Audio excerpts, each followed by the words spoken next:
मैं Kamna Sahani, lecturer English, government Sindhi senior secondary school Fateh Tiba Jaipur, आपके सामने एक 12th इंग्लिश का नया वीडियो लेकर आई हूँ।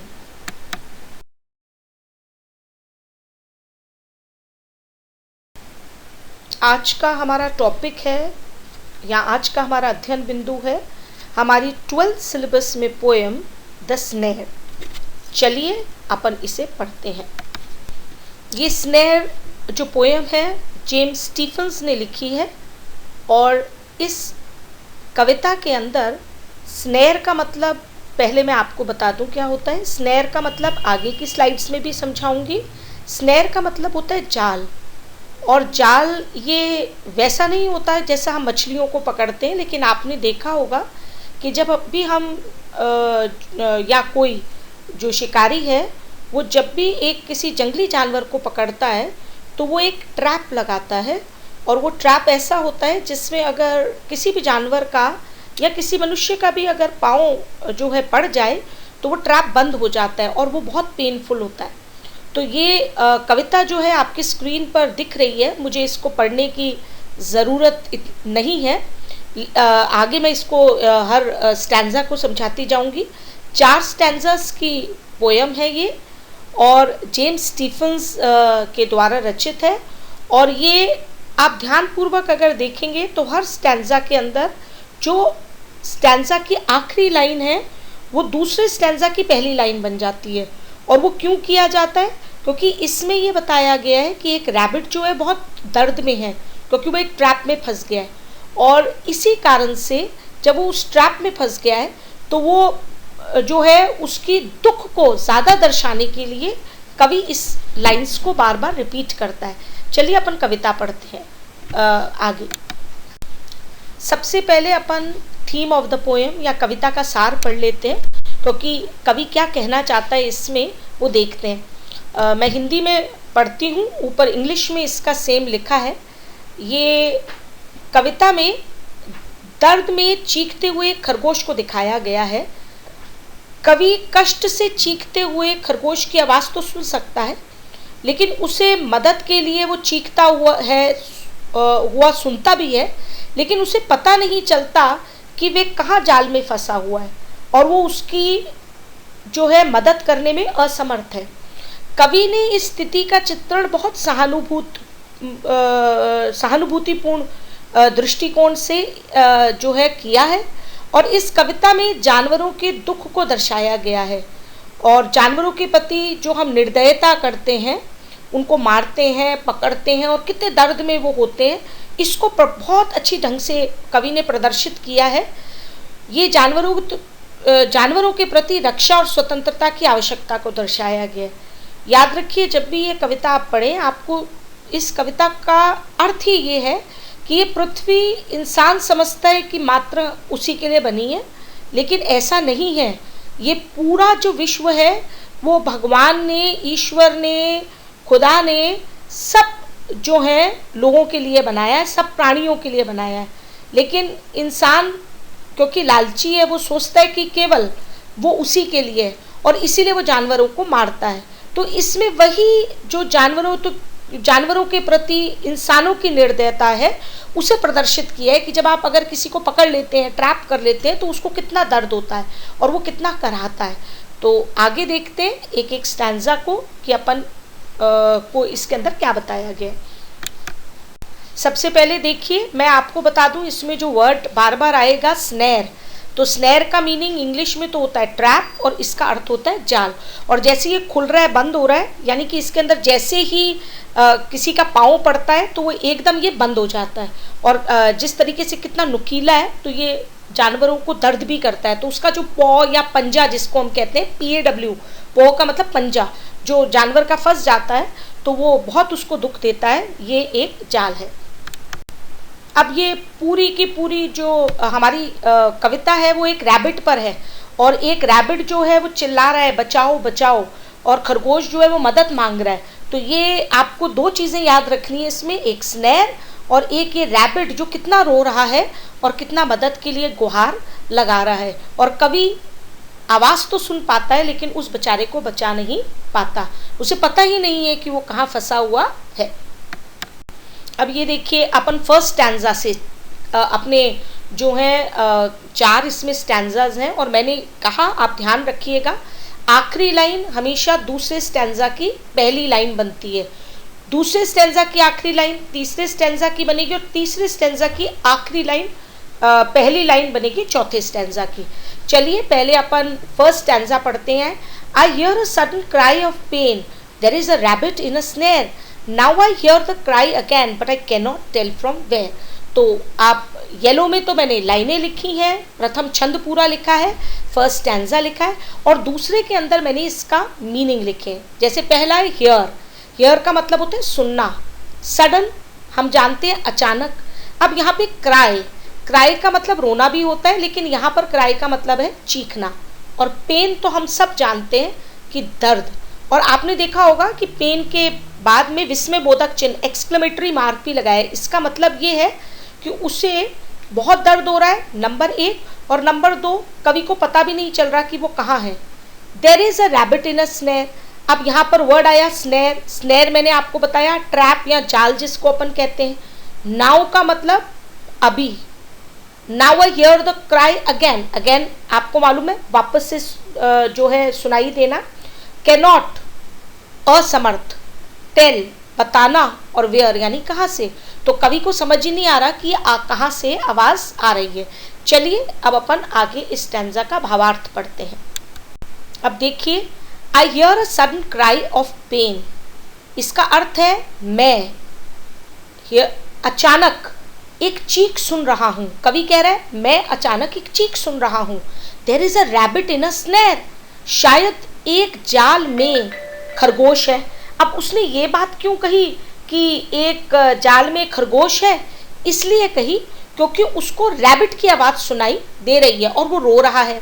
Now I hear the cry again, अब कवि कह रहे हैं मुझे अब पुनः वापस से वो चीख जो है वो सुनाई दे रही है, but I can not tell from where, लेकिन अब उसको दुख हो रहा है क्योंकि वो बोल रहा है मैं ये नहीं बता पा रहा हूँ कि ये जो चीखने की आवाज़ है, ये जो रोने की आवाज़ है वो कहाँ से आ रही है।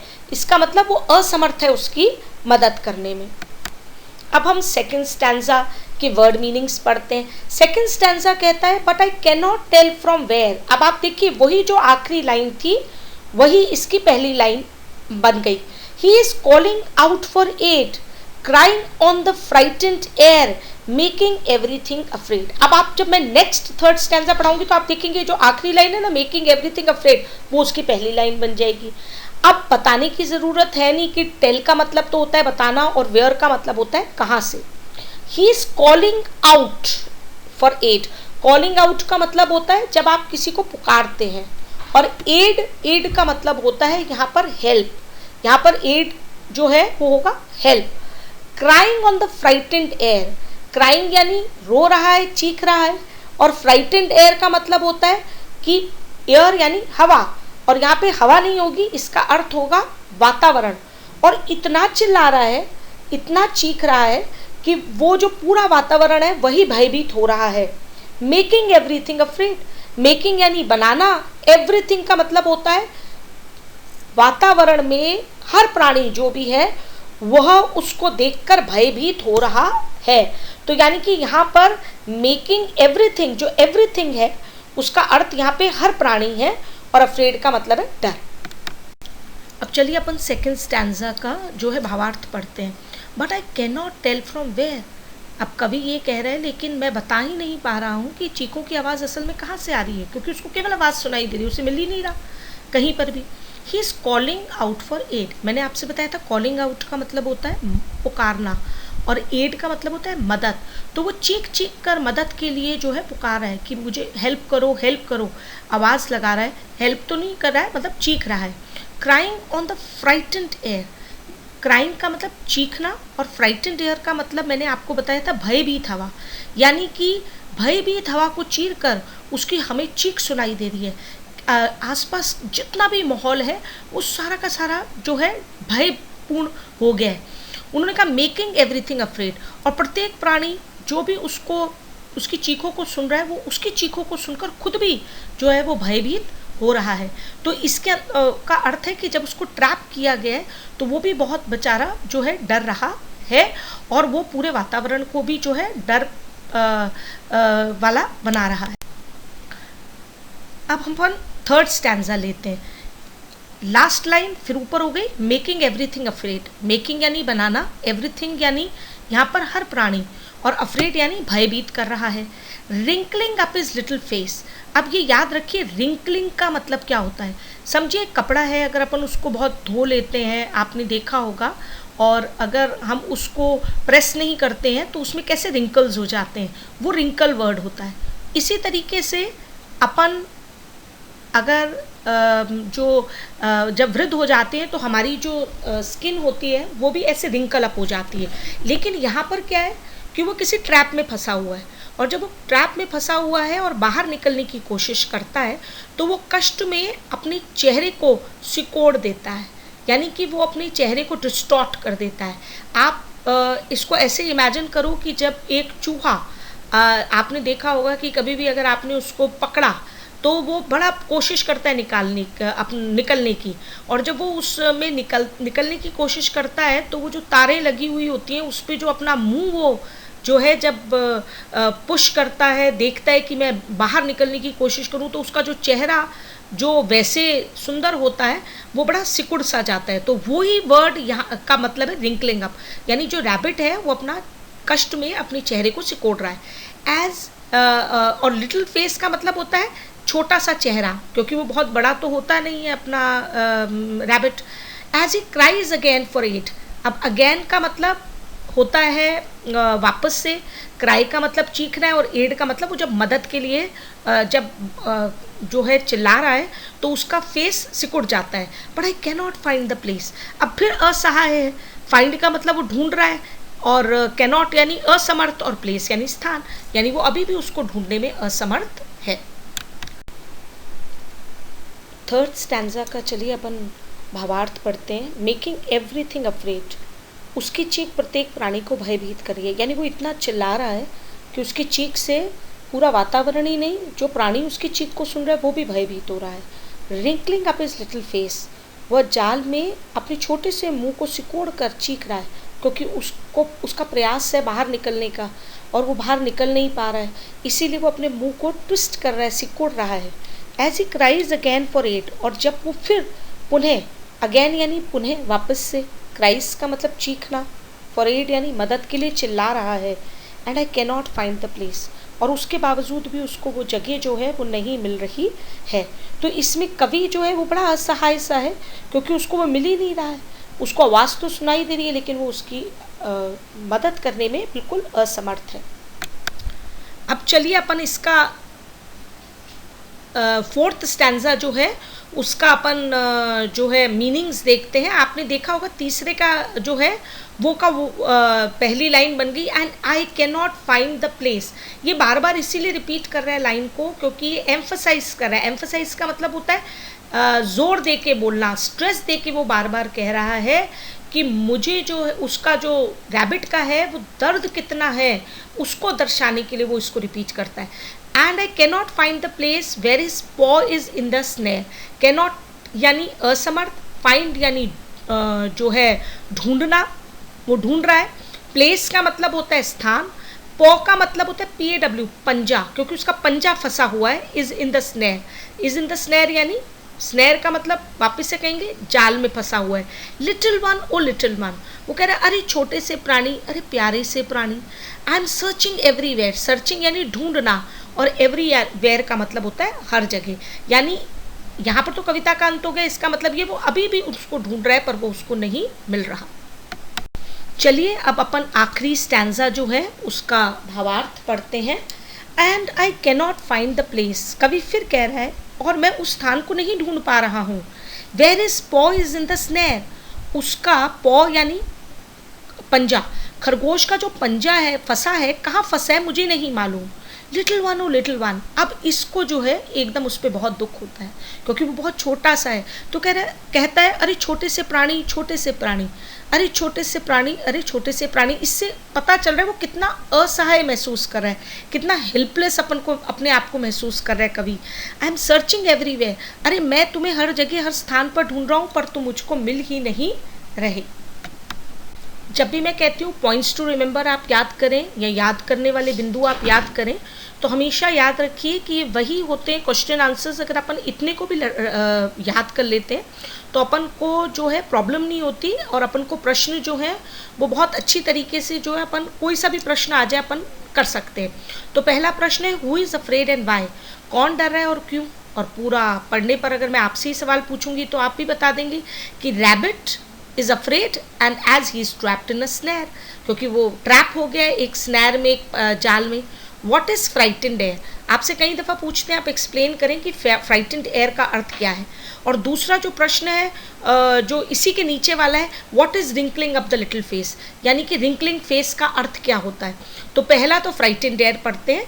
It means the cry of a rabbit is making an atmosphere of fear and fright. इसका अर्थ ये है कि cry of a rabbit, rabbit की जो चीख है वो पूरे एटमॉस्फेयर को, एटमॉस्फेयर यानी एनवायरनमेंट, यानी कि पर्यावरण, यानी कि वातावरण, और फियर और फ्राइट, वो डर और भय से जो है उसको भर दे रही है। अब what is wrinkling up the little face, इसका अर्थ होता है it is twisting its face in pen, twist कर रहा है वो अपने फेस को। और क्यों, क्योंकि वो पेन में भी है और टेंशन में भी है। As it is as it is trapped in a snare, क्योंकि वो जो है एक जाल में फंसा हुआ है। अब थीम ऑफ द पोएम, कविता का सार जो है अगर अपन याद कर लेते हैं तो नॉर्मली सारे प्रश्न अपने आ जाते हैं। अब इस कविता का सार क्या है, it gives us a message, ये हमें संदेश देती है टू लव द एनिमल्स, कि हमें जानवरों से प्रेम करना चाहिए, and not to trap them, और जैसे अपन पिंजरे में उसको बंद कर देते हैं या पकड़ लेते हैं तो हमको उसको ट्रैप नहीं करना चाहिए, हमको उनको खुला छोड़ देना चाहिए। They should be protected by us, और हमें उनको सुरक्षा भी प्रदान करनी चाहिए। अगर हमको देखें कहीं फंसा हुआ है तो हमें उसकी मदद भी करनी चाहिए। As the earth belongs to them too, so they have right to live, यानी कि पृथ्वी तो उनकी भी है और उनके पास राइट है, RIGHT, राइट यहाँ पर होगा अधिकार, उनके पास अधिकार है जीवन जीने का। नेक्स्ट लाइन जो नॉर्मली लास्ट प्रश्न है, ये कई दफ़ा पूछते हैं, why the author repeats the line again and again, कवि बार बार पंक्तियों को क्यों दोहराता है। और मैं बार बार जब भी आपको कर रही हूँ तो मैंने बताया है, it is to emphasise the pain, it is to emphasise, emphasise यानी स्ट्रेस देना, किसी पे जोर देना, the pain and suffering of the rabbit and helplessness of the poet.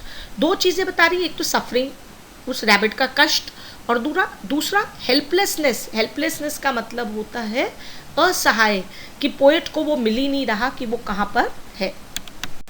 And now homework या गृह कार्य, learn and write all the points to remember. गृह कार्य ये है कि याद करना है, याद करने के जो बिंदु हैं उनको आप याद करें और लिखें, जो इसका मतलब है इसकी पहले वाली स्लाइड जो अभी अपन ने देखी थी। Hello and a big thank you to everyone for watching my slides.